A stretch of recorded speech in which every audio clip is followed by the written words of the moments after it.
ಭಾರತ ದೇಶದಲ್ಲಿ ಒಲಿಂಪಿಕ್ಸ್ ಆಯೋಜನೆಗೊಳ್ಳುವ ಹಿನ್ನೆಲೆಯಲ್ಲಿ ದೇಶ ಒಲಿಂಪಿಕ್ಸ್ನಲ್ಲಿ ಹೆಚ್ಚು ಪದಕಗಳನ್ನು ಗಳಿಸಬೇಕು ಎಂಬ ಆಶಯದೊಂದಿಗೆ ಕೇಂದ್ರ ಸರ್ಕಾರ ಖೇಲೋ ಇಂಡಿಯಾ ಆಚರಿಸುವ ಮೂಲಕ ಕ್ರೀಡೆಗಳಿಗೆ ಹೆಚ್ಚು ಪ್ರೋತ್ಸಾಹ ನೀಡುತ್ತಿದೆ.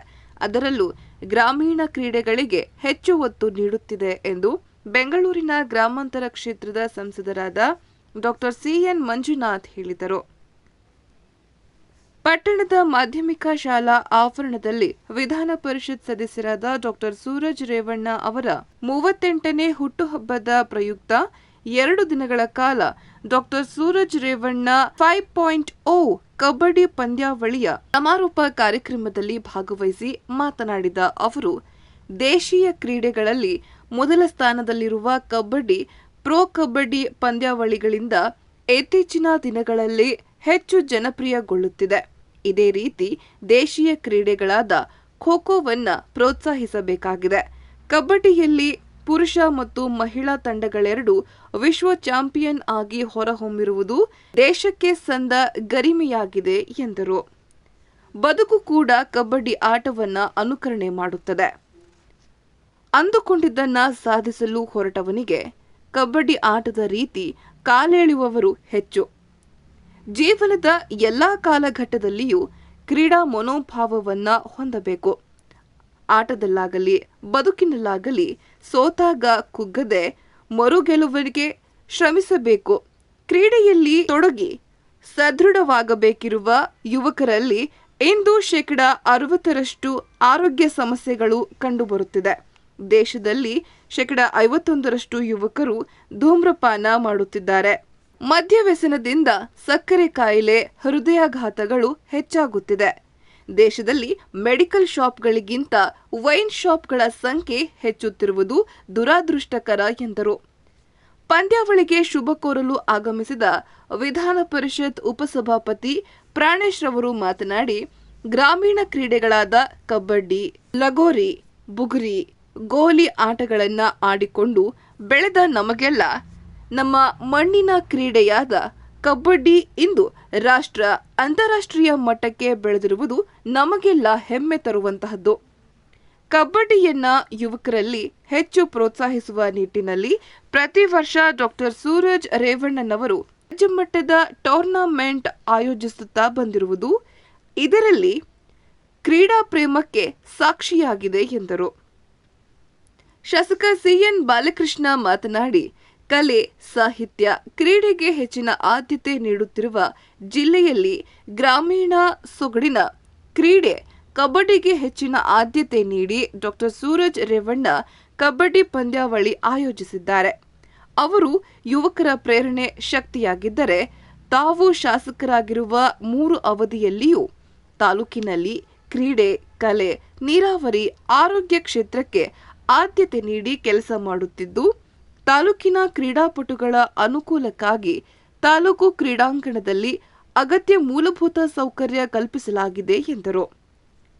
ಇದೇ ವೇಳೆ ರಾಷ್ಟ್ರೀಯ ಕಬಡ್ಡಿ ಆಟಗಾರರು ಪ್ರೊ ಕಬಡ್ಡಿಯನ್ನ ಪ್ರೋತ್ಸಾಹಿಸಿದ ಆಟಗಾರರಾದ ಗಗನ್ ಗೌಡ, ಜಿಎನ್ ಪವನ್, ಮನೋಜ್, ಚೇತನ್ ದೇವಡಿಗ, ಗಣೇಶ್ ಸೇರಿ ರಾಜ್ಯ ಕಬಡ್ಡಿ ಅಮೆಚೂರ್ ಅಸೋಸಿಯೇಷನ್ ಅಧ್ಯಕ್ಷರಾದ ಪಾಪೇಗೌಡರನ್ನ ಇದೇ ಸಂದರ್ಭದಲ್ಲಿ ಅಭಿನಂದಿಸಲಾಯಿತು. ಪಂದ್ಯಾವಳಿಯಲ್ಲಿ ಮೈಸೂರಿನ ಕುಂಬಾರಕೊಪ್ಪ ಕಬಡ್ಡಿ ತಂಡ ಡಾ ಸೂರಜ್ ರೇವಣ್ಣ ಕಪ್ ಹಾಗೂ 90,000 ನಗದನ್ನ ಪಡೆದು ಪ್ರಥಮ ಸ್ಥಾನ ಗಳಿಸಿತು. ರನ್ನರ್ ಅಪ್ ಆಗಿ ಕೆಆರ್ಪೇಟೆ ತಾಲೂಕಿನ ಮಾರನಹಳ್ಳಿ ತಂಡ ಕಪ್ ಹಾಗೂ 50,000 ನಗದನ್ನ ಪಡೆದುಕೊಂಡಿತು.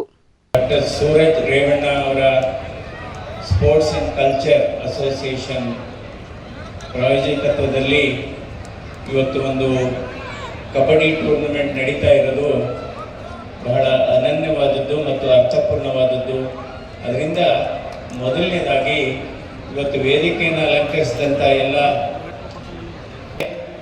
ನಮ್ಮನ್ನು ಉದ್ದೇಶಿಸಿ ಪ್ರಾಣೇಶ್ ಕುಮಾರ್ ಅವರು ಪ್ರಾಸ್ತಾವಿಕವಾಗಿ ಮಾತನಾಡಿದ್ದಾರೆ.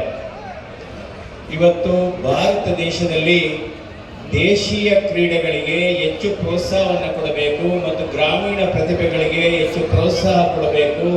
ಮುಂದೆ ನಾವು ಒಲಿಂಪಿಕ್ಸ್ ಅಲ್ಲಿ, ಯಾಕಂದ್ರೆ ನೆಕ್ಸ್ಟ್ ಭಾರತ ದೇಶದಲ್ಲಿ ಒಲಿಂಪಿಕ್ಸ್ ಆಗೋದ್ರಿಂದ ಭಾರತ ದೇಶ ಒಲಿಂಪಿಕ್ಸ್ ಅಲ್ಲಿ ಹೆಚ್ಚು ಪದಕಗಳನ್ನು ಗಳಿಸಬೇಕು ಎನ್ನುವ ಹಿನ್ನೆಲೆಯಲ್ಲಿ ಕೇಂದ್ರ ಸರ್ಕಾರ ಮತ್ತು ಪ್ರಧಾನಮಂತ್ರಿಯಾದ ಮೋದಿ ಅವರು ಖೇಲೋ ಇಂಡಿಯಾ ಕಾರ್ಯಕ್ರಮವನ್ನು ಆಚರಣೆ ಮಾಡಿದರು ಕಳೆದ ತಿಂಗಳು.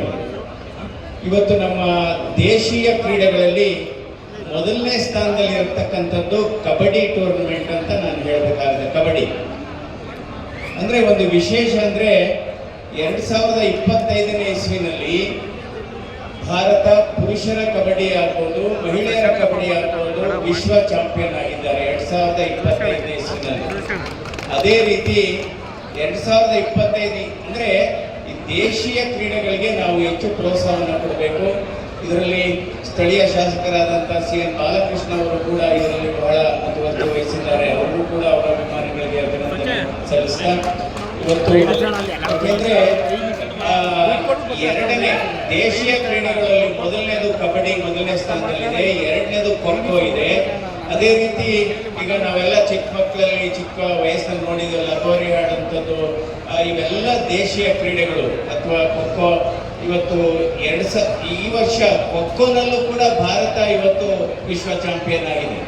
ಸೊ ಅದರಿಂದ ಇವತ್ತು ಅಂದ್ರೆ ಕ್ರೀಡೆ ಆಡೋ ಗಣ್ಯರನ್ನು ಇವತ್ತು ಸ್ವಾಗತಿಸಿ ಎಲ್ಲ ನಮ್ಮ ಕ್ರೀಡಾಪಟುಗಳು ಕ್ರೀಡಾಸಕ್ತರನ್ನ ಆನಂದಗೊಳಿಸಿ ಈ ಕಾರ್ಯಕ್ರಮ ಮಾಡ್ತಾ ಇರೋದಕ್ಕೆ ನಮ್ಮ ಕಮಿಟಿಯ ಅಸೋಸಿಯೇಷನ್ ಎಲ್ಲ ಆಯೋಜಕರಿಗೂ ನಾನು ಹೃತ್ಪೂರ್ವಕ ಅಭಿನಂದನೆ ಸಲ್ಲಿಸಕ್ಕೆ ಬಯಸ್ತೀನಿ. ಮೊದಲನೇದಾಗಿ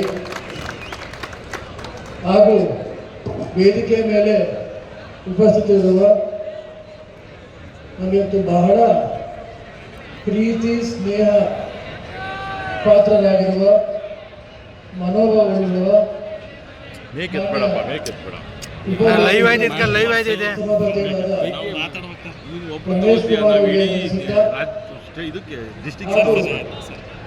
ಎಲ್ಲ ಹಳ್ಳಿಗಳಲ್ಲೂ ಯಾವುದೇ ಹಳ್ಳಿಗಳು ಬಂದರೂ ಡಾಕ್ಟರ್ ಇದ್ದಾರೆ, ಡಾಕ್ಟರ್ ಅಂತ ಕೂಗ್ತಿದ್ದಾರೆ. ಆದರೆ ಯಾಕೆ ಕೂಗ್ತಿರೋ ಅಂದರೆ ರಹಸ್ಯನ ಸತ್ಯನಿಗೆ ಬಿಚ್ಚಿಡಬೇಕಾಗಿದೆ. ಬಹುಶಃ ಒಂದು ವಿಷಯದಲ್ಲಿ ನಾನು ಬಹಳ ಅದೃಷ್ಟ ಮಾಡಿದ್ದೆ ಅಂತ ಹೇಳಕ್ ಬಯಸ್ತೀನಿ. ಎಲ್ಲರಿಗೂ ಈ ಜಗತ್ತಿನ ಕಾಂಟಿನೆಂಟಲ್ ಮಾತ್ರ ಕಬಡ್ಡಿ ಕ್ರೀಡೆ ಜನಪ್ರಿಯ ಆಗಿತ್ತು. ಇವತ್ತು ಅದನ್ನ ಮೀರಿ ಇವತ್ತು ಈ ಕ್ರೀಡೆ ಬೆಳೀತಾ ಇದೆ ಅಂತಕ್ಕಂಥದ್ದನ್ನು ಕೂಡ ನಾನು ಈ ಸಂದರ್ಭದಲ್ಲಿ ಹೇಳಿ, ಈ ಅದ್ದೂರಿಯ ಕ್ಷಣಕ್ಕೆ ಡಾಕ್ಟರ್ ಸೂರಜ್ ರೇವಣ್ಣ ಅವರ ಅಭಿಮಾನಿ ಬಳಗ ಇವತ್ತು ಎಲ್ಲ ಎಲ್ಲರೂ ಕೂಡ ಸೇರಿ ಈ ಒಂದು ಕಾರ್ಯಕ್ರಮವನ್ನ ಆಯೋಜನೆ ಮಾಡಿ ಯಶಸ್ವಿ ಆಗಿರುವ ಅವಕಾಶವನ್ನು ಮಾಡಿದೆ. ಯಾಕೆಂದ್ರೆ ಈಗಾಗಲೇ 2 ತಂಡಗಳ ಪರಿಚಯ ಆಗಿದೆ. ನೀವೆಲ್ಲರೂ ಕೂಡ ಕಬಡ್ಡಿ ಕ್ರೀಡೆಯನ್ನು ನೋಡುವಂತರಾಗಿದ್ದೀರಿ. ನಾವು ಕೂಡ ಒಬ್ಬ ಕಬಡ್ಡಿ ಕ್ರೀಡಾಪಟುವಾಗಿ ಬಹುಶಃ ನಾನು ಕೂಡ 40-50 ಪ್ರಶಸ್ತಿಗಳನ್ನ ಈ ಒಂದು ತಾಲೂಕಲ್ಲಿ ಜಿಲ್ಲೆಯಲ್ಲಿ ಗೆಲ್ಲುವಂತಹ ಒಂದು ರೀತಿಯಲ್ಲಿ ನಾವು ಕಬಡ್ಡಿ ಕ್ರೀಡಾಪಟುಗಳಾಗಿ ಕ್ರೀಡೆಗೆ ಪ್ರೋತ್ಸಾಹಿಸಿಕೊಂಡು ಕೂಡ ಮೊದಲಿಂದಲೂ ಕೂಡ ಬಂದಿದ್ದೇವೆ ಅಂತಕ್ಕಂಥ ಮಾತನ್ನು ಕೂಡ ಹೇಳಿ, ಇವತ್ತು ಕ್ರೀಡೆಗಳು ದೈಹಿಕವಾಗಿ ಮಾನಸಿಕವಾಗಿ ಮುಖ್ಯವಾದಂಥದ್ದು. ಆರೋಗ್ಯವಂತ ಭಾರತಕ್ಕೆ ಆರೋಗ್ಯವಂತ ಜಗತ್ತೇ ಮುಖ್ಯ. ಇವತ್ತು ಕ್ರೀಡೆಗಳಿಗೆ ನಾವು ಆಸಕ್ತಿಯನ್ನು ಇಟ್ಕೊಂಡು ಆದ್ಯತೆಯನ್ನ ನೀಡಬೇಕು ಅಂತಕ್ಕಂಥದ್ದನ್ನ ಹೇಳ್ತಾ, ಯುವ ಶಕ್ತಿ ದೇಶದ ಶಕ್ತಿ, ಯುವ ಶಕ್ತಿ ದೇಶದ ಆಸ್ತಿ. ಯುವಕರು ಸನ್ಮಾರ್ಗದಲ್ಲಿ ನಡೆದ್ರೆ ಆ ತಾಲೂಕು ಅಭಿವೃದ್ಧಿ ಆಗುತ್ತೆ, ಜಿಲ್ಲೆ ಅಭಿವೃದ್ಧಿ ಆಗುತ್ತೆ, ಈ ದೇಶ ಅಭಿವೃದ್ಧಿ ಆಗುತ್ತೆ. ಅದಕ್ಕೂ ಇವತ್ತು ಕ್ರೀಡೆ ಸಾಕ್ಷಿಯಾಗಿದೆ. ಬಿಡುವಿಲ್ಲದ ಸಮಯಗಳಲ್ಲಿ ನಾವು ಕ್ರೀಡೆಗಳನ್ನ ಆಯ್ಕೆ ಮಾಡ್ಕೋಬೇಕು. ಇವತ್ತು ನಮ್ಮ ನಡವಳಿಕೆಗಳ ಆಧಾರದ ಮೇಲೆ ನಮ್ಮ ಜೀವನಗಳು ರೂಪಿತವಾಗ್ತವೆ. ಉತ್ತಮವಾದಂತ ನಡವಳಿಕೆಗಳು ಭವಿಷ್ಯಕ್ಕೆ ಸೋಪಾನ ಇರ್ತಕ್ಕಂಥ ಮಾತನ್ನು ಕೂಡ ನಾನು ಈ ಸಂದರ್ಭದಲ್ಲಿ ಹೆಚ್ಚು ಹೇಳಿ, ಇವತ್ತು ಕ್ರೀಡಾಕೂಟ ನಮ್ಮ ಸೂರಜ್ ರೇವಣ್ಣ ಅವರ ಅಭಿಮಾನಕ್ಕೆ ಅವರ ಅಭಿಮಾನಿ ಬಳಗ ಇಲ್ಲಿ ಆಯೋಜನೆ ಮಾಡಿ ಅಂತಾರಾಷ್ಟ್ರೀಯ ಮಟ್ಟದ ದೇಶೀಯ ರಾಜ್ಯ ಮಟ್ಟದ ಕ್ರೀಡಾಪಟುಗಳನ್ನು ಆಹ್ವಾನಿಸಿ ಇಂಥ ಅವಕಾಶವನ್ನು ಕೊಟ್ಟಿರ್ತಕ್ಕಂಥದ್ದು ಸ್ವಾಗತಾರ್ಹವಾದಂತ ವಿಚಾರ ಇರ್ತಕ್ಕಂಥದ್ದನ್ನು ಕೂಡ ಹೇಳ್ತಾ, ಏಕೆಂದ್ರೆ ಶ್ರವಣಬೆಳಗೊಳ ವಿಧಾನಸಭಾ ಕ್ಷೇತ್ರ ದೇವೇಗೌಡರಿಗೆ ಒಳನರಸೀಪುರ ಒಂದು ಕಣ್ಣಿದ್ದು, ಶ್ರವಣಬೆಳಗೊಳ ಕ್ಷೇತ್ರ ಇನ್ನೊಂದು ಕಣ್ಣು ಇರ್ತಕ್ಕಂಥ ಭಾವನೆ ಇರ್ತಕ್ಕಂಥದ್ದು. ಯಾಕೆ ಮಾತನ್ನ ರಾಜ್ಯ ಮಟ್ಟದಲ್ಲ